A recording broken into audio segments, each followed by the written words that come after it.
شعبان کی رات کو زیادہ سے زیادہ 2 قسم کے اعمال ثابت ہیں۔ اگر سب کا خلاصہ نکالیں تو وہ یہ ہے، ایک تو یہ ہے کہ 15 شعبان یعنی 14 شعبان کی شام کو شب بیداری کرنا اور اس میں اللہ کی عبادت کرنا۔ اب اس عبادت کی کئی کیٹیگری ہیں، کوئی نفل نماز پڑھتا ہے، کوئی نمازوں کی قضا کرتا ہے۔ یہ سب سے بہتر ہے نمازوں کی قضا، کیونکہ یہ انسان کی گردن میں ان کا سوال ہوگا، تو سب سے بہتر یہ ہے کہ انسان نمازوں کی قضا کرے،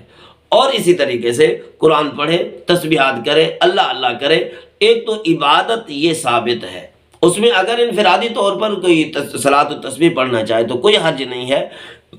لیکن اس کے لیے جماعت کا اہتمام اور جماعت کی تاکید، لوگوں کو دعوت دینا تو اتنا ثابت نہیں ہے کہ اس کے اندر زیادہ سے زیادہ تاکید کریں، فرضوں کی طرح اس کے اندر بھی ذرا اہتمام کریں، تو نفل کا اہتمام اتنا نہیں ہوتا، کیونکہ بنیادی طور پر نفلی چیز اختیاری ہوتی ہے، تو اختیاری چیز کا اہتمام جو ہے فرض کے انداز میں نہ کیا جائے، یعنی ہر چیز کے اندر فرق رکھنا چاہیے۔ باقی اتفاقاً کوئی اس طریقے سے کسی عمل کو کوئی اکٹھے کر لیا جائے تو بہرحال فرضوں کی طرح نقالی نہیں ہونی چاہیے۔ تو صلاۃ و تسبیح کا میں عرض کر رہا، یہ انفرادی عمل ہے تو اس کو انفرادی حد تک ہی رکھنا چاہیے۔ تو صلاۃ و تسبیح پڑھ لیں، یہ قرآن پڑھ لیں، تسبیحات کر لیں، اللہ اللہ کر لیں، استغفار کر لیں، اللہ سے معافی مانگ لیں، تو جو بھی ہے یہ ایک تو عبادت کا یہ عمل ثابت ہے شب بیداری کے اندر، یہ بھی اتنا کہ فرض نماز صبح کی فجر کی نماز قضا نہ ہو، اور دوسری چیز یہ ہے کہ قبرستان میں جا کر استغفار کرنا۔ نبی پاک صلی اللہ علیہ وسلم اس رات جنت البقیع کے قبرستان میں تشریف لے گئے تھے، آپ نے وہاں استغفار کیا تھا میتوں کے لیے، وہاں کے دفن لوگوں کے لیے، تو یہ عمل بھی ثابت ہے، بشرطے کہ وہ لوگ جائیں جو وہاں جانے کو برداشت کر سکیں۔ آج کل ذرا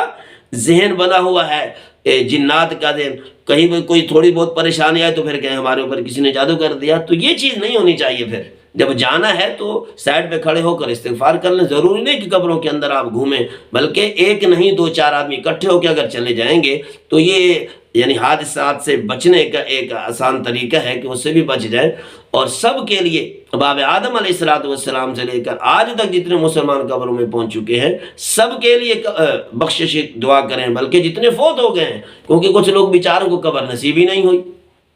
کوئی دریاؤں میں ڈوب گئے، کوئی کسی طریقے سے ہوا، کوئی کسی طریقے سے ہوا، کسی کی لاش ہی نہیں ملی، ٹکڑے ہی نہیں ملے کسی کے، تو پھر کیا کریں گے؟ تو جتنے حضرات فوت ہو گئے ہیں مسلمان، اللہ پاک سب کی بخشش کرے۔ تو زوردار طریقے سے اللہ سے بار بار التجا کر کے ادعوا ربکم تضرعا وخفیہ،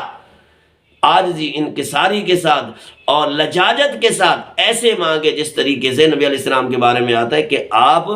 عبادت کے اندر بعض دفعہ کھڑے ہوتے ہیں، آپ کے سینے سے آواز ایسی نکلتی جس طرح ہنڈیا پکتی ہے تو شاں شاں کی آواز ہوتی ہے، تو آپ اتنی گہرائی کے ساتھ اللہ سے مانگا کرتے تھے۔ تو 2 چیزیں ہو گئی، ایک قبرستان میں جانا اور وہاں استغفار کرنا، اور دوسرا رات کو شب بیداری کرنا اور اللہ کی عبادت کرنا، کوئی بھی جائز طریقے کی عبادت ہو، بشرطے کہ فجر کی نماز قضا نہ ہو، تو یہ دونوں باتیں کر سکتے ہیں۔ اللہ پاک عمل کی توفیق عطا فرمائے۔